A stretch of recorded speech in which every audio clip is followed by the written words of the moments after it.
Today, we're diving into the philosophy of one of the most influential thinkers of all time, Immanuel Kant. If you've ever wondered if morality is just a personal opinion or if there could be something like an objective truth, then you're in the right place. In this video, we're going to explore Immanuel Kant's ideas on a priori knowledge. It's a kind of knowledge that we have before we even experience anything, and we'll look at how these concepts connect to his idea of objective morality, especially in a world where ethical lines seem to blur more and more and more. So just grab a coffee, get comfortable, and let's see if Immanuel Kant can help us make sense of this moral maze we have. Kant believed that some knowledge is a priori, meaning that it's completely independent of any personal experiences. Think about math, for example. You don't have to experience every single triangle to know that its angles will add up to 180 degrees. This knowledge exists in your mind before even starting to look around to find it. And for Kant, this a priori knowledge also includes moral principles that are similarly built into us. They're there before we encounter any specific situations. He believed that we have a fundamental moral compass based on not what we see and experience,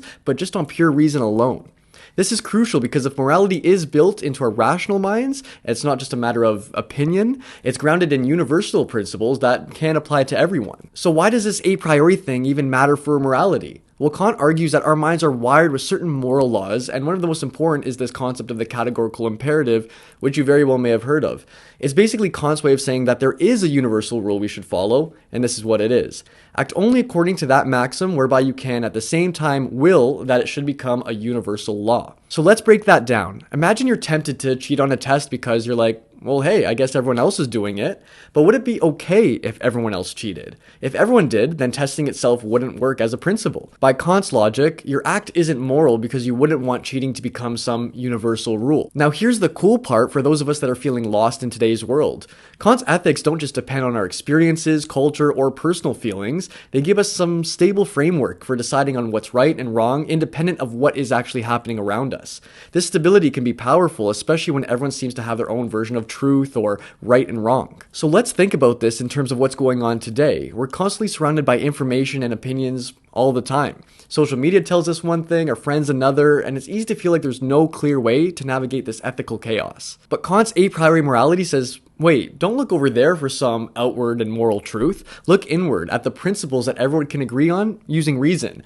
And interestingly, this is what he meant by an objective morality. It's not about what's popular or what feels right, it's what's universally reasonable and something that could be applied to anyone at any place or any time. Even looking at a contemporary example that we hear often. Say you're worried about climate change, for example, and you're thinking about ways to make an impact. If you ask Kant, he'd say that your moral obligation isn't to recycle just because it feels good. He'd ask you to consider the question, could I reasonably want everyone everywhere to treat the planet this way? If the answer is yes, then in this case it would be a moral duty and not just a personal choice. And this kind of thinking gives us a sense of purpose beyond ourselves and beyond today's trending opinions. Kantian ethics reminds us that our choices should aim for something universal, sustainable, and reasonable. And how do we apply this? Kant isn't just giving us a list of do's and don'ts, he's giving us a tool for making choices.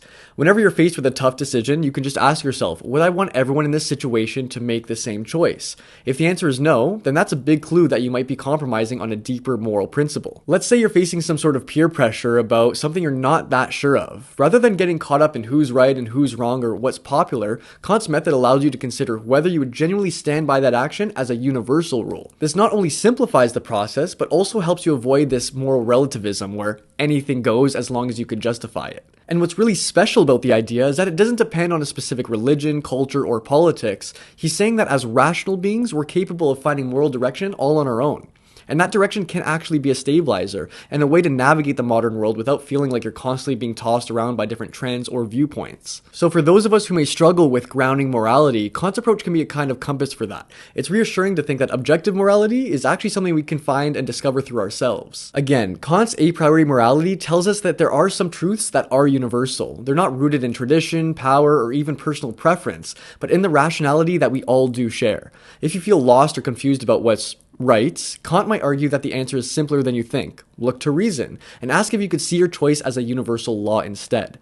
This is what gives our lives purpose, consistency, and most importantly, integrity in our decisions. And whether it's social justice, personal honesty, or even environmental responsibility, Kant's ethics remind us that we are a part of something bigger. We're not alone in our moral reasoning, we're actually united by it. But leveraging reason alone can be quite tricky, because how do we know when reason takes precedence over another form of reason if, in some sense, you can rationalize anything? So let's take a deeper dive and look at Kant's universal morality through some of the perspective of other big thinkers, Schopenhauer, Hegel, and Husserl. Each of them took Kant's ideas in different directions, and their thoughts might give us even more to think about when it comes to how we view ourselves and our moral obligations. Let's look at Arthur Schopenhauer. He was deeply influenced by Kant, but he felt that Kant's approach was too focused or abstract on rational principles alone. In our everyday lives, this might look like going beyond doing no harm and actively seeking out ways to alleviate suffering. Schopenhauer's perspective challenges us to ask ourselves, is my moral compass driven by compassion, or am I too focused on abstract principles? Then there's George Wilhelm Friedrich Hegel, another giant in philosophy, and he admired Kant, but he saw moral principles as deeply rooted in our communities and our relationships instead. For Hegel, it's not just about individual moral reasoning, but about participating in a society where ethical norms can develop collectively over time.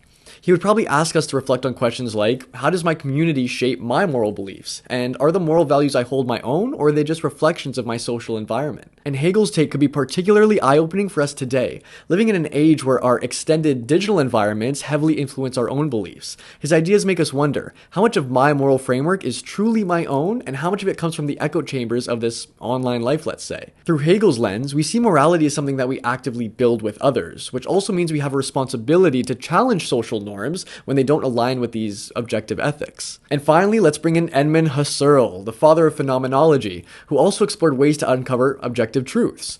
Husserl was focused on finding a method to reach clear and certain knowledge by studying the structure of our consciousness and experiences. He wanted to know, how can we be absolutely sure of what we believe in? Husserl might challenge us to think, am I aware of how my personal experiences have shaped my view of right and wrong?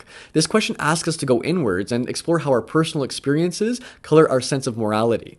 Husserl believed that by closely examining our experiences, we can get closer to a true essence of things, even an essence of morality itself. And in a world where we're constantly bombarded with others' perspectives and experiences, Husserl's ideas remind us of the importance of turning inward and reflecting on our own lived experience. We might ask ourselves, what in my own experience supports my moral views, and how much of it is influenced by the things that are outside of me? And we must also consider what our morality and our view of the world says about ourselves. This makes me think about Anne Frank's famous quote, of course paraphrasing, but that in the end, she thought that people were still good.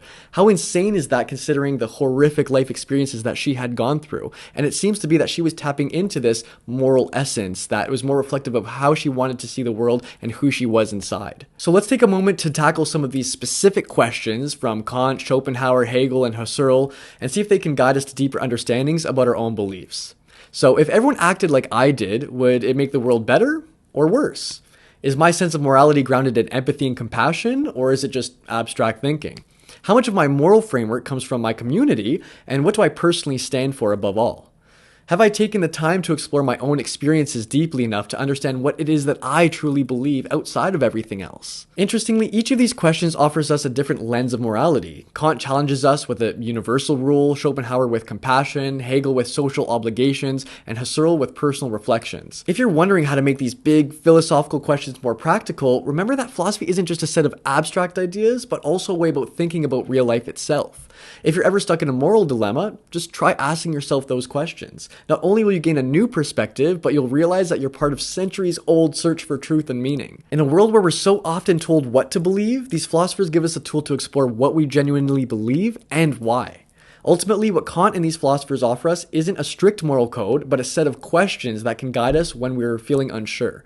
They remind us that objective morality isn't an unreachable ideal, it's something we can all strive for by combining reason, empathy, social awareness, and social reflection. So what do you think? I'd love to hear how you're making sense of it all. If this video sparked some new ideas for today's world, I would really appreciate it if you could hit that like button and subscribe to continue exploring philosophy's biggest ideas. Until next time, keep questioning, stay curious, and remember that real morality isn't about easy answers, but it's a continuous journey towards truth.